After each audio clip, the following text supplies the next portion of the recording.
very, we'll see. Written by W.H. Auden, one of the most successful poets of the 20th century, written in October 1940. Okay. And it's called But I Can't. Time will say nothing but, I told you so. Time only knows the price we have to pay. If I could tell you, I would let you know. If we should weep when clowns put on their show, if we should stumble when musicians play, time will say nothing but, I told you so. There are no fortunes to be told, although, because I love you more than I can say, if I could tell you, I would let you know. The winds must come from somewhere when they blow. There must be reasons why the leaves decay. Time will say nothing but, I told you so. Perhaps the roses really want to grow. The vision seriously intends to stay. If I could tell you, I would let you know. Suppose the lions all get up and go, and all the brooks and soldiers run away. Will time say nothing but, I told you so? If I could tell you, I would let you know.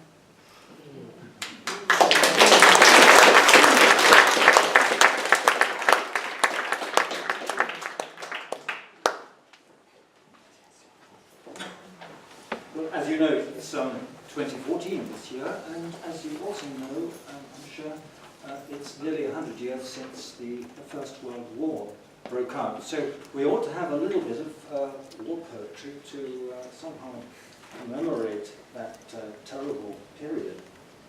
In 1914, Europe was totally different from now, in fact, the whole world, of course. But within 4 years, things changed absolutely incredibly. Someone who had been on a desert island away on a very long holiday in 1914 and got stranded and only came back in 1918 wouldn't have recognized Britain, for example. In 1914, Britain was a very large empire. People were full of self-confidence, although there were cracks in the wall.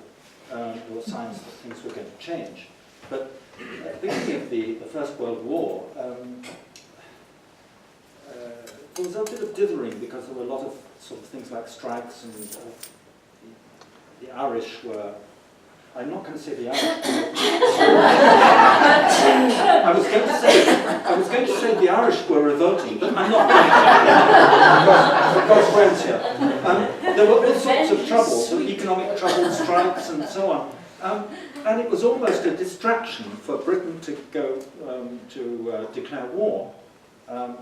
And so there were loads of madcaps around who were absolutely thrilled to be going to war.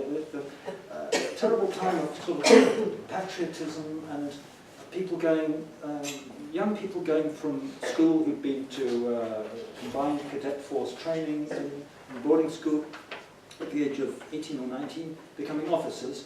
And contrary to received opinion from now, these young men, officers, were actually leading from the front, almost madly, and getting slaughtered. Their average life expectation was about 5 or 6 weeks.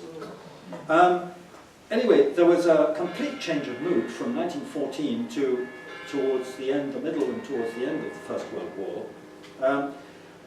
There was one madcap who was a bit of a hero, who took his hunting dogs out to France while he was fighting. And in fact, he wrote home and said, it's just like a picnic, it's wonderful fun, except we don't know where we're going.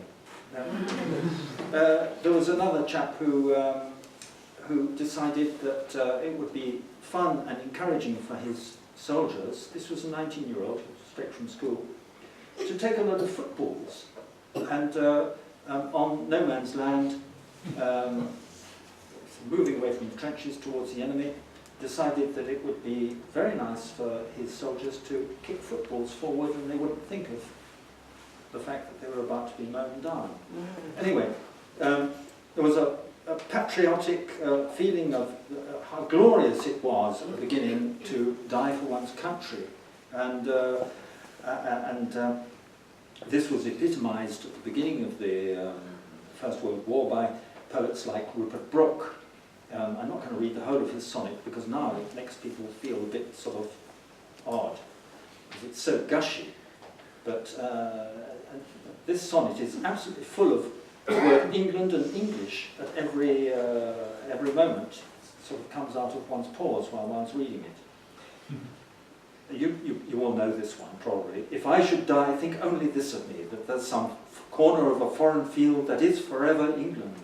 There shall be in that rich earth a richer dust concealed, a dust whom England bore, shaped, made aware, gave once her flowers to love, her ways to roam. I didn't want to read all of that poem, but that was the sort of gushy stuff that was very popular at the beginning. And then, with 2 years in the trenches and all sorts of horrors, there was a change of mood. And now I come to a poet who's actually considered to be the best war poet in Britain at the time, Wilfred Owen. Wilfred Owen, who was actually very reluctant to go fighting. He was a pacifist, but in the end he became an officer. He led his troops very bravely. He totally disagreed with what was happening, and ironically he got killed just a week or 2 or 3 before the end of the war. This one is called Anthem for Doomed Youth.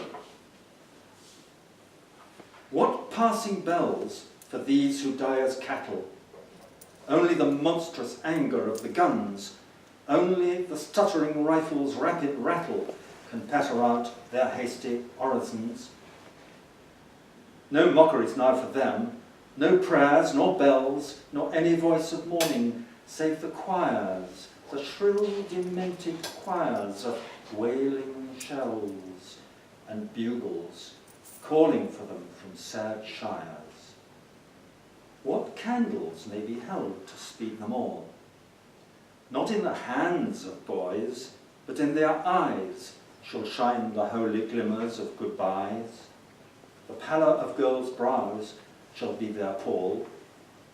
Their flowers the tenderness of patient minds, and each slow dusk a drawing down of blinds.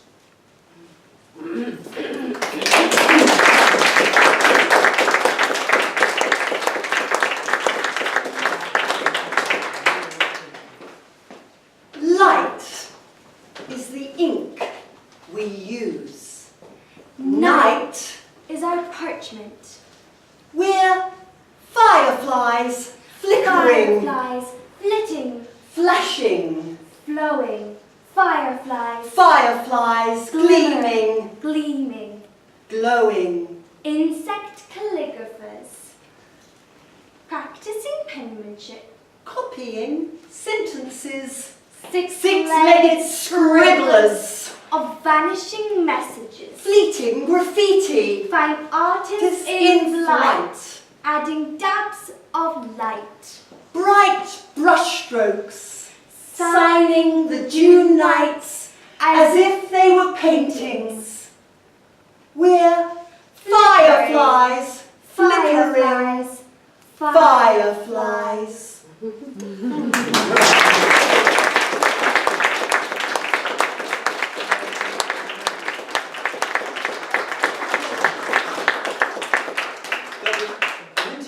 For 15 minutes or so to renew your social contact with all these nice people.